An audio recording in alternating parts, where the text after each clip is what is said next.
I'm Lee Harris, of course, you all know that. And we're delighted and pleased that you were willing to come down and share some of your Christian experiences with us today.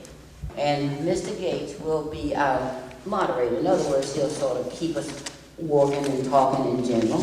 And then we'll have our committee members may ask you some questions about the comments that you make.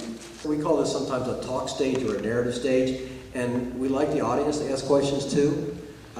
Just raise your hand or something when you got a question, and I'll repeat it so that we can get it on here, or Lee will repeat it.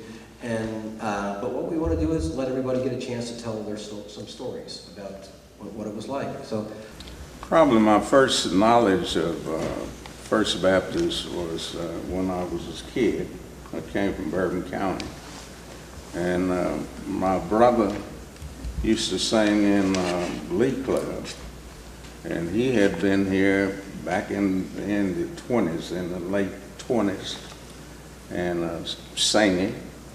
And he used to talk about this beautiful church in Frankfort, First Baptist Church, and he said, "Boy, they have a pipe organ, and they have a balcony." And I, you know, as a kid, I just assumed that balcony came all the way across this place. But he said, "You have to see that." And I was 12 years old, I think, when I joined First Baptist.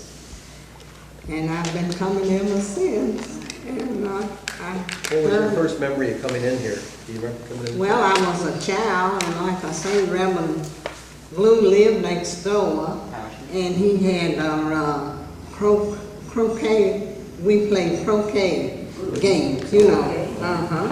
I joined church under Reverend Ballou. Okay. All right. Reverend William H. Ballou.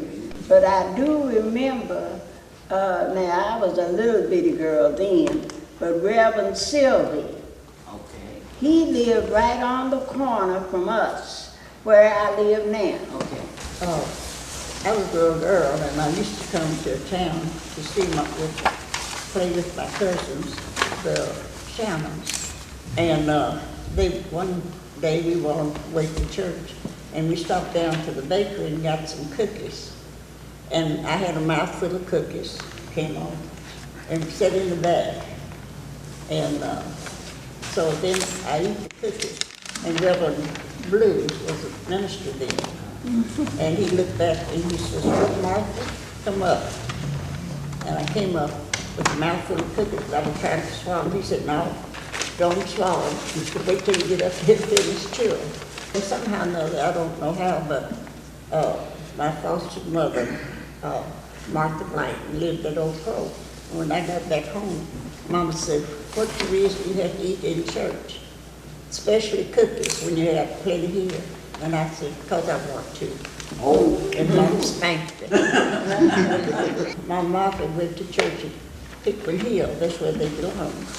So I marched up. I was going to join this church. I didn't want to join Dixon because Mama didn't blow it. I was mad at her. So I came on up and joined First Baptist. I joined under Reverend Hutchison. Yes. Yeah. And Mrs. Hutchison had what they call a young adult choir on this side. Yeah. But it was more than young adults.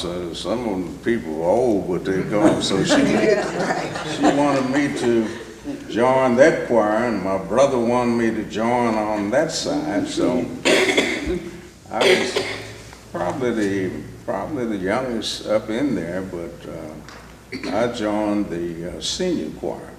When we came here, Karen was a couple of months old, in 1960. We came a cold day and not expecting to know what to do and everything. But as soon as we got here, everybody welcomed us. And then I got involved with the Sunday school. And at that time, we had a big Baptist training union for the children. And I worked in all areas at least 30 years with the BTU. And I don't know why it is, but the kids came, they were here. But we had a fine group. Reverend Moore asked me if about being a deacon, and I said, well, I still stop at the 40-40. What's the 40-40, Mr. I J? said, I still stop at 40-40, and if my being a deacon is going to, interfere with that, I said, I'm not doing it, I'd stop. And he said, no, that's no problem. Said, I want you to be one of the deacons. So I was probably the youngest deacon that they had here. I want to introduce Miss Tilly Hall, because Miss Tilly Hall her relative had something to do with the club 40-40. And her father was the owner of the 40-40 club, and they was on East Main. Right. Miss Tilly, you want to share something about your dad and Miss Amy as well? Anything you'd like to share with us? My grandmother, Amy, Yes. she used to feed all the preachers. Miss, okay. Anytime everybody comes, she'd feed the preachers. Right, And of course, everybody from the college always go down to the 40-40. right. That's where they hang out at. Uh-huh. So, Okay. he sold beer.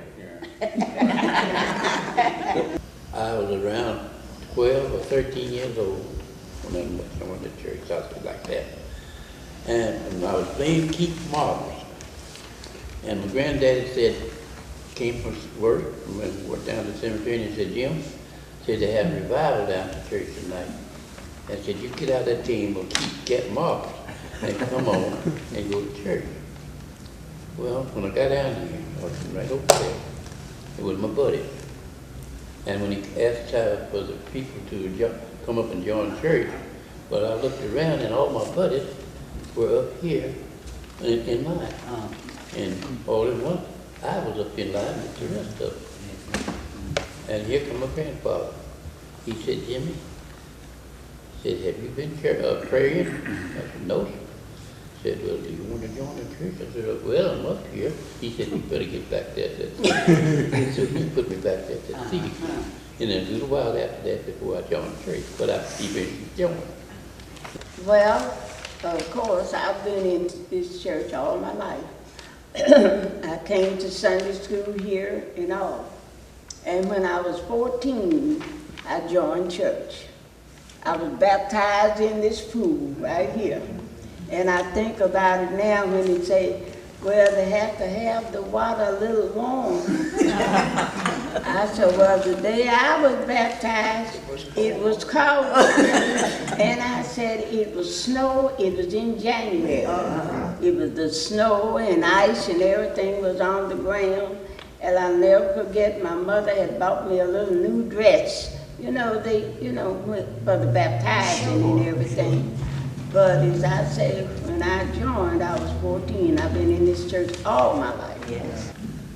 I remember that I used to never come to church without a hat and gloves. You had to have a hat and gloves on. Right. And love it right till today. And we used to, Sunday morning, we'd get up, and I lived right where I am now. Right. We would walk to town, down here to Sunday school. You lived on East Main, up East Main, I and walked lived to on church. Douglas, where I am now. Right, They didn't call it Douglas then, Okay. but that's where I lived, in the same house where I am now. I know. And we would get up of mornings and come to Sunday school. And my mother, of course, cooked all the time. But we'd have our clothes ready. We'd get our breakfast, come to Sunday school, stay to church, come home from church. Then we would come back for BYPU. BYPU, yes. BYPU in the evening. What's BYPU? And now Miss Gates wants to know what BYPU is. was a Baptist training, but we had service in the evening, at 5:30 in the evening. And it come And every then Sunday. we would have, years ago, of course, the young people don't know about it, but we had night service. Yeah. And when we came back for the BYPU, then we would stay for the Sunday night service. And at that time, we had a bus that would go up the hill around 9. Well, if church wasn't over, we all walked Back up there. back up the hill and just never thought nothing about walking. It was good for you. Because like I say, back in the day, you had to have gloves and a hat and all of that, but now you can come without those things. And I like that.